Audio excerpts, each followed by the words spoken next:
സൗദിയിലെ ജിസാനിൽ 100 പേർക്ക് ഭക്ഷ്യവിഷബാധയുണ്ടായ fast food സ്ഥാപനം അടച്ചുപൂട്ടി. സംഭവത്തിൽ അടിയന്തര അന്വേഷണത്തിന് ജിസാൻ മേഖലാ ഗവർണർ ഉത്തരവിട്ടു. മേഖലയിലെ മുഴുവൻ ഭക്ഷണ വിൽപ്പനശാലകളിലും പരിശോധന ശക്തമാക്കാനും ഗവർണർ നിർദ്ദേശം നൽകിയിട്ടുണ്ട്. ജിസാനിലെ അബു അരീഷിലുള്ള റെസ്റ്റോറന്റിൽ നിന്ന് ഭക്ഷണം കഴിച്ചവർക്കാണ് ഭക്ഷ്യവിഷബാധയേറ്റത്. തുടർന്ന് 100ഓളം പേരെ അബു അരീഷിലെ സർക്കാർ ആശുപത്രിയിൽ പ്രവേശിപ്പിച്ചു. നഗരത്തിലെ 2 ഫാസ്റ്റ് ഫുഡ് റെസ്റ്റോറന്റുകളിൽ നിന്ന് ഭക്ഷണം കഴിച്ചവർക്കാണ് ഭക്ഷ്യവിഷബാധയേറ്റതെന്നാണ് പ്രാഥമിക കണ്ടെത്തൽ.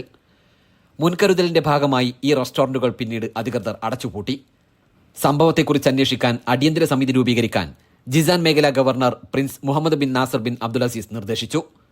കൂടാതെ ചികിത്സയിലുള്ളവർക്ക് മതിയായ പരിചരണം നൽകാനും അവരുടെ ആരോഗ്യസ്ഥിതി കൃത്യമായി നിരീക്ഷിക്കാനും അദ്ദേഹം ആവശ്യപ്പെട്ടു.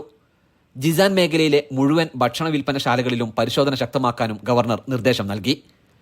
ജനങ്ങളുടെ സുരക്ഷയും ആരോഗ്യവും ഉറപ്പാക്കണമെന്നും അശ്രദ്ധ കാണിക്കുന്നവർക്കെതിരെയും ഭക്ഷ്യവിഷബാധയ്ക്ക് കാരണക്കാരാകുന്നവർക്കെതിരെയും കർശനമായ ശിക്ഷാ നടപടികൾ സ്വീകരിക്കണമെന്നും അദ്ദേഹം ആവശ്യപ്പെട്ടു. Media 1 Jeddah.